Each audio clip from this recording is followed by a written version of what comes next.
Hello friends, कैसे हैं आप हैं अपने ही चैनल टेरेस गार्डन पे। आज हम जिस पौधे की बात करना चाह रहे हैं वो है सबसे पवित्र पौधा, तुलसी का पौधा। हमारे हिंदू माइथोलॉजी के हिसाब से ये पौधा हर घर में ज़रूर ही होना चाहिए। इस पौधे के बारे में ये कहा जाता है कि भगवान विष्णु को बहुत प्रिय है। ये देखिए, मैंने साथ में शालीग्राम जी भी रखे हुए हैं। ये मेरा तुलसी का पौधा 8 इंच के पोट में मैंने लगाया हुआ है। आपने कभी इसके फ्लावर शायद ना देखे हों, मैं आपको दिखाता हूँ। ये देखो, इसके छोटे छोटे पर्पल वाइट कलर के फ्लावर तुलसी पे आते हैं। ध्यान से देखें आप, ये देखिए। अगर बात करें तुलसी की केयर की, तो ये गर्मी में बहुत अच्छा चलने वाला पौधा है। और इसके जो लीव्स हैं, ये देखिए छोटे छोटे, ये हमारे मेडिसिनल वैल्यूज़ इसकी बहुत ज़्यादा है। इनको अगर हम चाय में उबाल के पीते हैं या वैसे काढ़ा बनाकर पीते हैं तो ये बहुत सारी बीमारियों से हमें निजात दिलाता है, जिसमें खासकर खांसी, जुकाम और बुखार है। अगर इस पौधे के बारे में वैसे अगर कहा जाए तो ये हार्डी प्लांट्स में से आता है।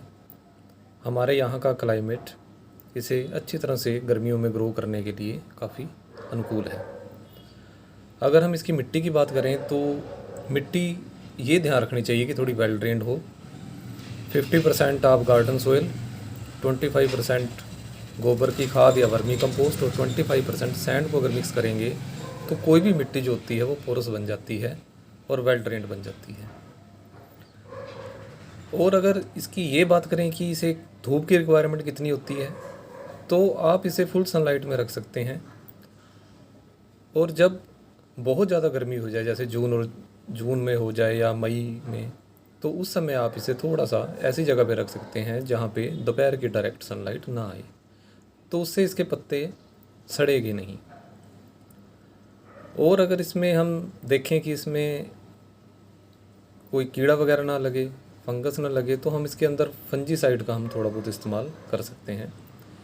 केमिकल फर्टिलाइज़र हमें नहीं डालना चाहिए तुलसी में, क्योंकि कई बार हम इन पत्तों का इस्तेमाल खाने में कर लेते हैं। तो आप इसे 15 दिन के बाद वर्मी कंपोस्ट या बनाना पील फर्टिलाइज़र उसके 15 दिन के बाद दे सकते हैं, या काऊ डंग भी हम इसमें दे सकते हैं। इससे हमारा पौधा अच्छी तरह से ग्रो करेगा और बहुत ही अच्छे ढंग से पत्तियों को भी बनाता रहेगा। तो ये मेडिसिनल वैल्यू और आध्यात्मिक वैल्यू इस पौधे की, तुलसी की, बहुत ज़्यादा है। और इसके अलावा इसको आप कितने भी साइज़ के पॉट में लगा सकते हैं, ये कोई ज़्यादा मायने नहीं रखता। सर्दियों में की अगर बात करें तो इसको केयर की ज़रूरत होती है, क्योंकि अगर डायरेक्ट इसके ऊपर ओस की बूंदें गिरती रहें, ज़्यादा ठंड इसे हो, तो इसकी जो पत्तियाँ, ये नरम नरम पत्तियाँ होती हैं, ये ब्लैक होकर सड़ने लग जाती हैं। तो उसको में हमें सर्दियों में केयर करने के लिए इसे किसी शेड के नीचे अगर हम रख देते हैं और डायरेक्ट सनलाइट में रखते हैं और थोड़ा उसके ऊपर शेड भी हो जाए जहाँ डायरेक्ट ओस की बूंदें ना गिरें, तो ये हमारे लिए और तुलसी माता के लिए, दोनों के लिए बहुत अच्छा होगा, क्योंकि हमारे तो ये पूजनीय है। तो आप सर्दियों में ये ख्याल रखें कि थोड़ा इसे डायरेक्ट सर्दी से बचाएं।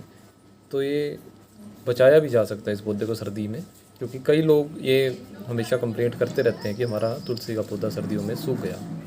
तो उसको सिर्फ बचाने का यही तरीका है। थोड़ा बहुत आप इसके ऊपर कोई कपड़ा भी डाल सकते हैं, जैसे चुन्नी वगैरह, उससे भी थोड़ा ओस से बचाया जा सकता है। तो इन चीज़ों का अगर आप ख्याल रखेंगे तो तुलसी को आप हरा भरा रख पाएंगे। तो ये आज हमारा वीडियो तुलसी के ऊपर है, जो हमारा पवित्र पौधा है। अगले किसी प्लांट के लिए दोबारा मुलाकात होगी, तब तक के लिए गुड बाय। और चैनल को सब्सक्राइब कर दीजिए। Thank you.